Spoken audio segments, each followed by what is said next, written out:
Movie की शुरुआत साल 1184 से होती है।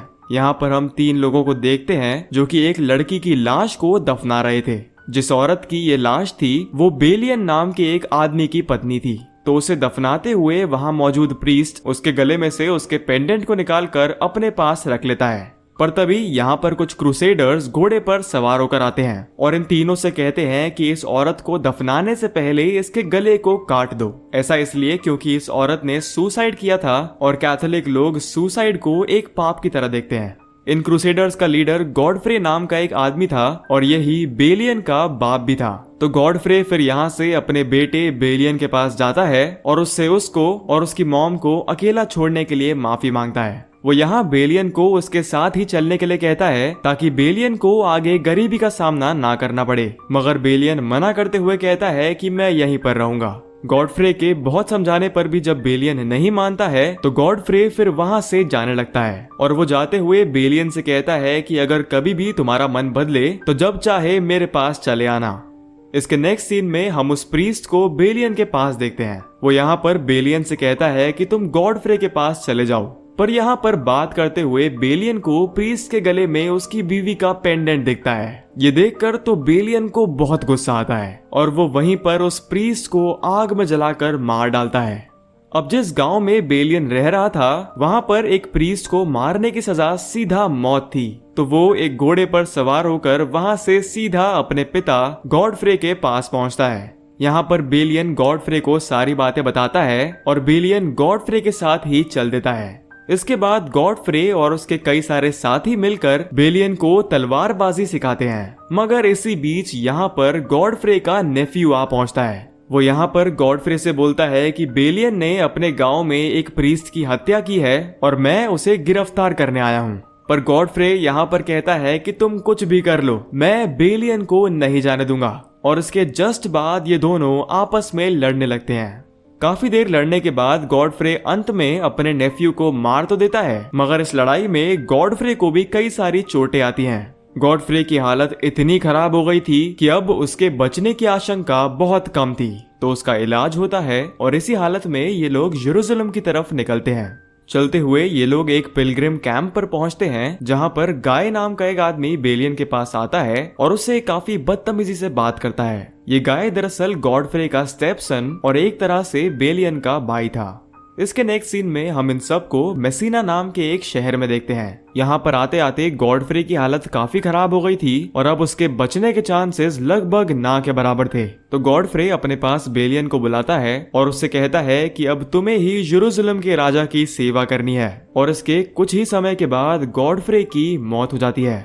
तो अपने पिता की बात को मानते हुए बेलियन उसी रात को एक शिप के जरिए यरूशलेम की तरफ निकलता है। पर उस रात समुद्र में काफी हलचल होने की वजह से इनकी शिप पानी में ही पूरी की पूरी पलट जाती है और इस हादसे में बेलियन और एक घोड़े को छोड़कर बाकी सब मारे जाते हैं। बेलियन एक रेगिस्तान में जैसे तैसे उस घोड़े को कंट्रोल करता है, पर तभी वहां पर 2 घुड़सवार आते हैं। इनमें से एक मालिक था और एक नौकर। ये दोनों बेलियन से कहते हैं कि तुम इस समय हमारे एरिया में खड़े हो तो उस हिसाब से ये घोड़ा हमारा हुआ।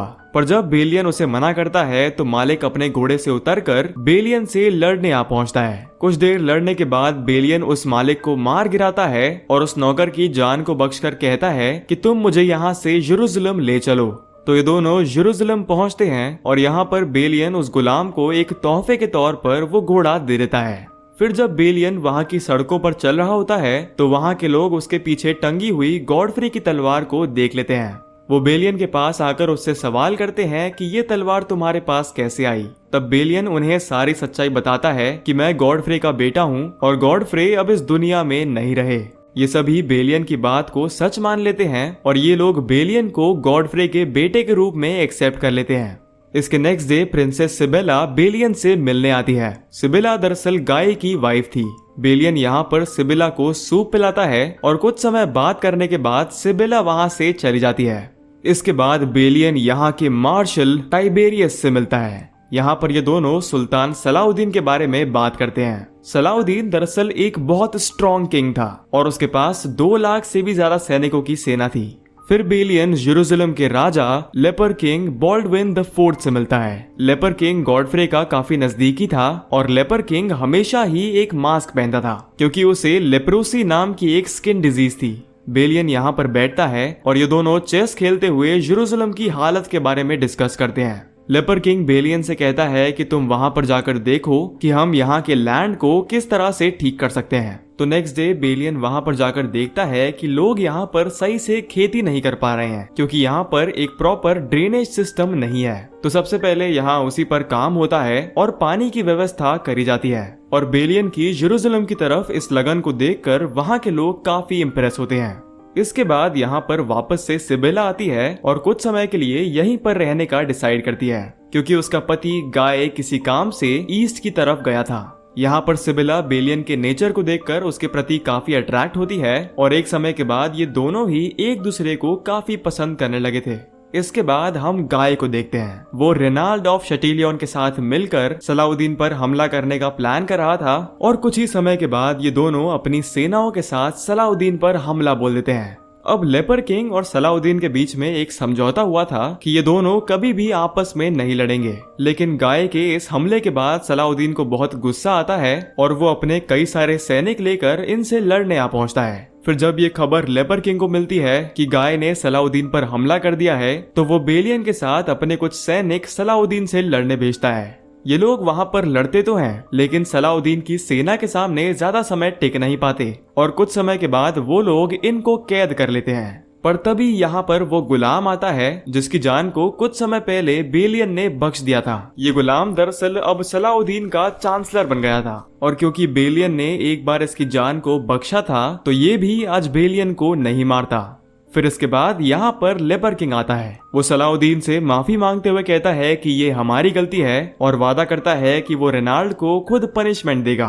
सलाउद्दीन इस बात को मान लेता है और ये युद्ध यहीं पर रुक जाता है। फिर लेपर किंग रेनाल्ड को अपनी स्टिक से बहुत मारता है और टाइबेरियस उसे वहीं पर बंदी बना लेता है। पर इसके बाद हम देखते हैं कि लेप्रोसी के चलते लेपर किंग की हालत बहुत खराब थी और उसे ये लग रहा था कि अब उसका समय नजदीक है। तो वो बेलियन को अपने पास बुलाता है और उसे कहता है कि सेना के नए कमांडर तुम बनोगे। साथ ही वो बेलियन से कहता है कि तुम मेरी बहन सिबिला से शादी कर लो। लेपर किंग ने बेलियन को ये ऑफर इसलिए दिया था ताकि गाय कभी भी यरूशलेम का राजा ना बन पाए और फ्यूचर में इनकी लड़ाई कभी भी सलाउद्दीन से ना हो।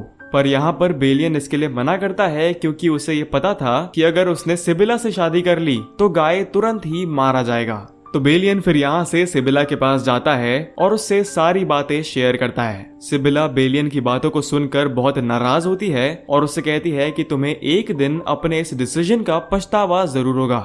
इसके कुछ ही समय के बाद लेपर किंग की मौत हो जाती है। सिबिला उसकी बॉडी के पास आकर उसका मास्क उतारती है तो हम लेपर किंग का असली चेहरा देख पाते हैं जो कि लेप्रोसी के चलते काफी बिगड़ गया था। इसके बाद सिबिला यहाँ की नई क्वीन बनती है और उसका पति यानी कि गाय यहाँ का नया राजा बनता है। गाय राजा बनते ही सबसे पहले रेनाल्ड के कहने पर अपने कुछ आदमी बेलियन को मारने के लिए भिजवा देता है ताकि प्रजा का पूरा कंट्रोल इसको मिल जाए। तो बेलियन के पास कुछ लोग आते हैं और उससे लड़ते हैं, पर यहाँ पर बेलियन की हालत लड़ने वाली नहीं थी तो वो लोग बेलियन को मारकर वहीं पर छोड़ आते हैं। इसके बाद गाय रेनाल्ड को कैद से बाहर निकालता है और ये दोनों मिलकर सलाउद्दीन के कई लोगों को मारते हैं और साथ ही में सलाउद्दीन की बहन को भी मार देते हैं। ये देखकर सलाउद्दीन को बहुत गुस्सा आता है और वो अपना एक मैसेंजर गाय के पास भेजता है। ये मैसेंजर यहाँ पर आकर कहता है कि सुल्तान सलाउद्दीन ने उनकी बहन का शव और उन लोगों के कटे हुए सर मंगाए हैं जिन्होंने उनकी बहन को मारा। पर गाय यहाँ पर मैसेंजर की बात को नहीं सुनता है और उसी को मार डालता है और यहाँ से इस युद्ध का ऐलान होता है। गाय अपनी युद्ध की तैयारी में जुट जाता है पर तभी यहाँ पर एंट्री होती है बेलियन की। बेलियन अभी मरा नहीं था। वो गाय से कहता है कि तुम युद्ध ना करो, पर गाय उसकी बात को नहीं सुनता। मगर टाइबेरियस बेलियन की बात को मानता है और अपने आदमियों को युद्ध करने के लिए नहीं भेजता।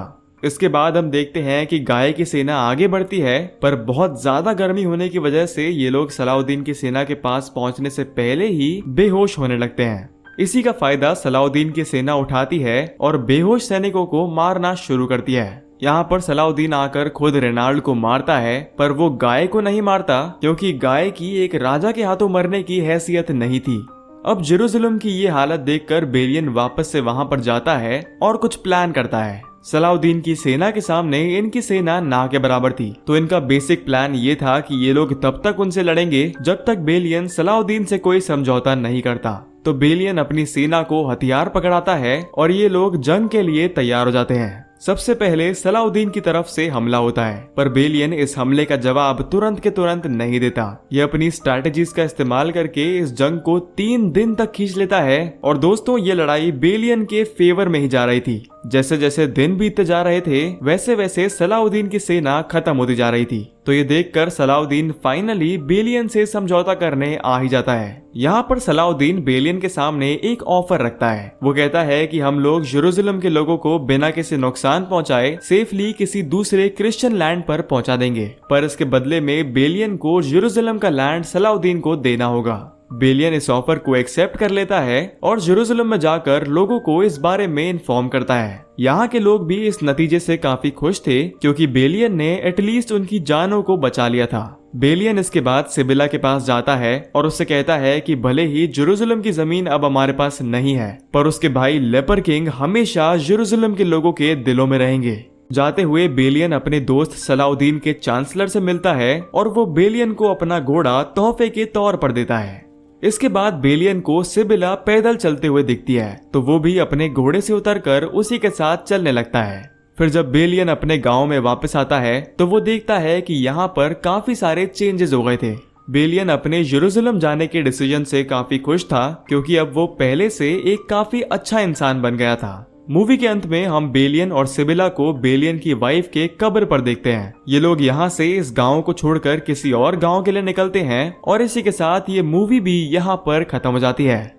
तो दोस्तों, ये थी किंगडम ऑफ हेवन की पूरी कहानी। मुझे कमेंट्स में जरूर बताइएगा कि आपको ये मूवी कैसी लगी, और अगर वीडियो थोड़ी सी भी अच्छी लगी हो तो इसे लाइक करिएगा और चैनल को सब्सक्राइब करिएगा। मैं मिलूंगा आपसे ऐसी ही एक और नई वीडियो में, तब तक के लिए थैंक यू फॉर वॉचिंग।